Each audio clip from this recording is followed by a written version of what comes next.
Okay, we're kicking things off with Vicki McKenna and Culture Cast, one of my favorite segments of the week. Vicki, thanks for joining us. My pleasure. Well, let's get people good and stinking depressed. Let's talk today about... We do that well. We do that well. The absolute collapse of art and culture in America, in the West today. What happened? We used to be a country that made grand monuments for our war dead on a huge colossal... We built the Empire State Building, it seems like overnight. It took us almost over a decade to replace the Twin Towers with that god-awful building we have now. What happened to us? When's the last time you read a novel by a modern author that you could even get halfway through? What's happened to us with all the culture and all of the achievement of Western culture? Seems like it's not just hitting the brakes, but it seems to be going in reverse. Oh, I've thought about this quite a bit as well, where you just sort of look around and you say, there's absolutely nothing that doesn't seem to be designed to be ugly on purpose. And if not ugly on purpose, then designed to be as anti, nature as possible, sort of. So think about a lot of the modern art, which looks a lot more like graphic design than it does like art at all, if it is even symmetrical. But most of the actual art you see is bent lines and things that are unattractive and sort of repel you rather than draw you in and ask you to contemplate something larger than yourself. It's almost like an insult, to people in the West who want to have their culture help transform them, help them get to a better place, a higher place, to touch God, essentially. I once listened to Bishop Robert Morlino from the Madison Diocese before he died talk about the importance of the appreciation of beauty and understanding that when the purpose of beauty is to help you understand God.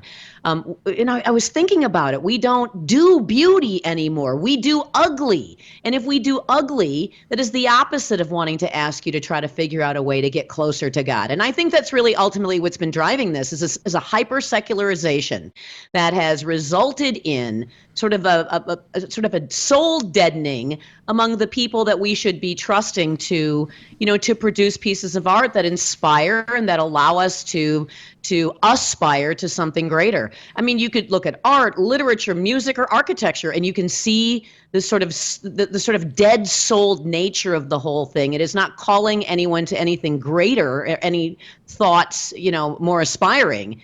It just sort of sits there and kind of rubs your nose in it, and lets you sort of just, I guess, be surrounded by the dead squalor of it all. Yeah, maybe that's a little harsh. No, I think it is. I think you hit on something really important.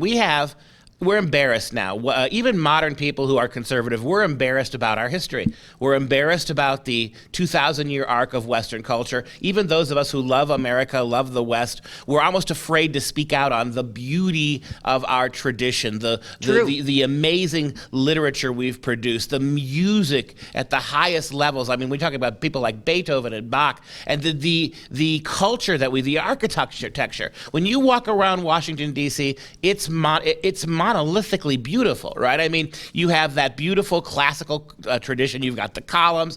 Everything looks really, really beautiful and befitting a culture with our great achievement levels. True. Now, look at we were talking just before. Look at the monuments we've built recently, particularly the Vietnam Veterans Monument and some of the other ones you were talking about. Go ahead and cover that with us. What have we done there in Washington lately? Well, if you take now, with the sort of notable exception of the World War II Memorial, which is absolutely spectacular. I mean, it calls you to quiet and contemplation, and it calls you to think about what these men sacrificed in the Great War, in World War II. It's why we call them the greatest generation. So a monument was built for them befitting of their sacrifice and befitting of what they were doing, which was a defense of Western civilization itself. But if you look at some of the other monuments, so the 9/11 monument, it's difficult to describe. It looks like a bad set from one of the worst Star Trek Next Gen sets. It's just nothing. It's flat, it's ugly, it's metal benches. It says nothing about what happened. It says nothing about the sacrifice. It says nothing about the fight, and is important I think it is that the Vietnam Memorial recognize the 50,000+ people who were killed in that war, the way it is presented tells you nothing about what that sacrifice was for. It tells you not. I mean, so it sort of reinforce, in my opinion, reinforces the insult a little bit of ignoring the sacrifices of the Vietnam vets, because it's just a big, slab of slanted marble with names on it. It doesn't reflect the tremendous amount of courage that it took to go into that war, whether you wanted to be there or not. And it's just, this is how we do it now. If you just drive around your city and look at any new building, any brand new building that's going up, it's an apartment complex, or maybe it's a new office center or something like that. It's a colored box with aluminum or stainless steel accents. That's all it is. It's very Soviet looking. Again, it doesn't call you to think about anything greater or to contemplate anything greater. And our buildings used to do that. Think of the Empire State Building, or even just some of the little churches that you see dotted around the landscape in Wisconsin as you're driving around the rural areas. And that is just something that, I think to do that now is to have the secularists and the humanists give a nod to the great accomplishments of Western civilization that they would like to see torn down.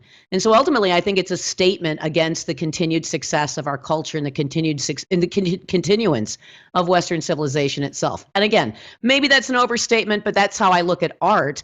And art is supposed to reflect something more aspirational. After the break, I want to carry this on with you about other aspects of the culture besides architecture as well. We'll be right back.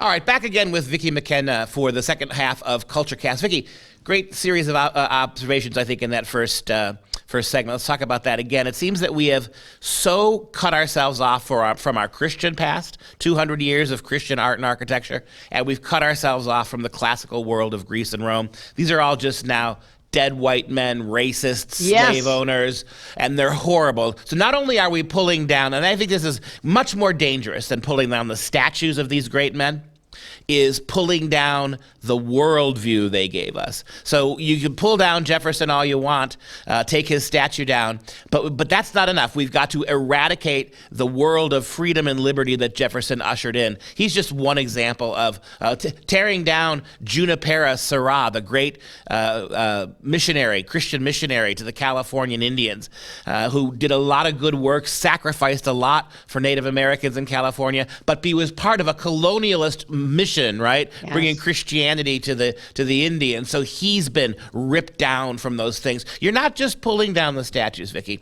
You're pulling down the ethos and the worldview. And here's my question. Fine.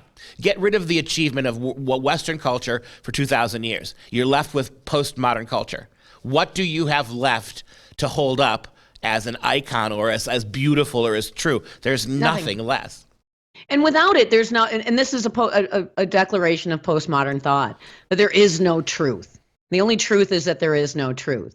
And so when that's the way you think, then of course you're going to tear down monuments, and you're not going to value beauty and art or architecture or music or literature. I mean, we could go on about literature too.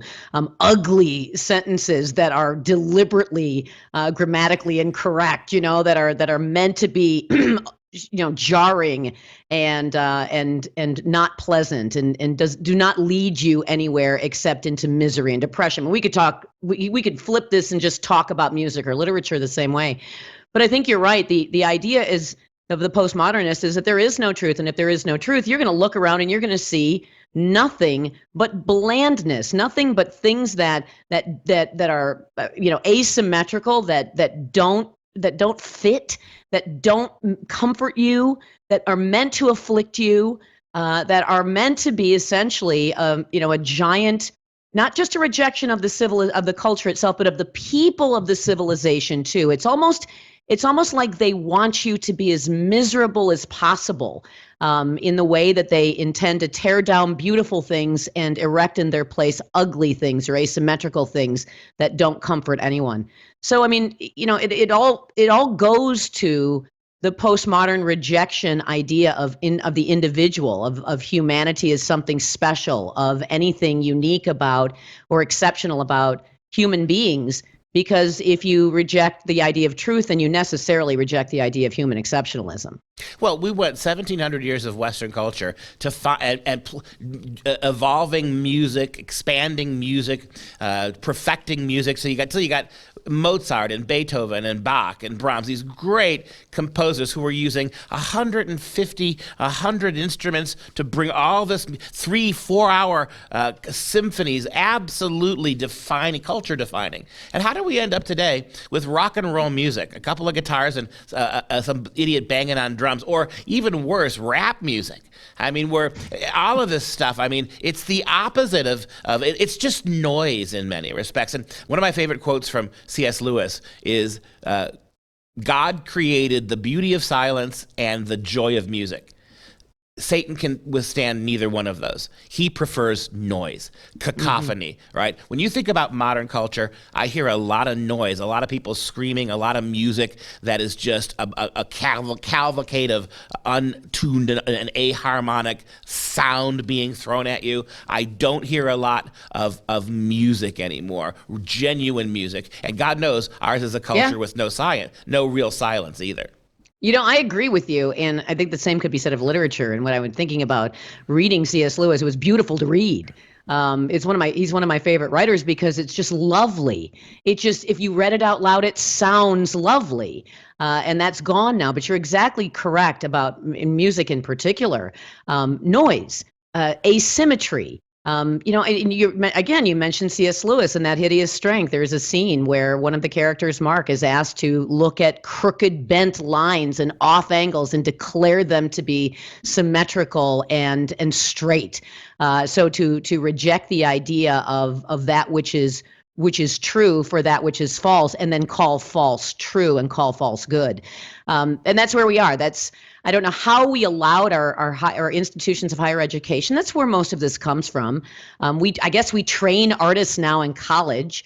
I don't know how we allowed the very best and the very brightest and people with access to the great books and to the reservoir of knowledge that we have collected over the course of so many millennia, to destroy it all, to turn it into something that was not going to be available for the rest of us to appreciate in some kind of bizarre, twisted goal of I guess if you beat out great literature, you can beat God out of existence. And maybe they're right, because they seem to be succeeding. Well, my thought is we've brought so many non-Western people to this country, or let them sneak in, who don't share the values of Western culture but want its benefits. We've told those people now they are the ones who are the cultured ones, and the culture they ran here to embrace has to be torn down in the name of equity. That's where I think we are. A lot of it has to do with the politics, Vicki. This is always, love this segment. Always politics. Very thought-provoking. Appreciate your time this week.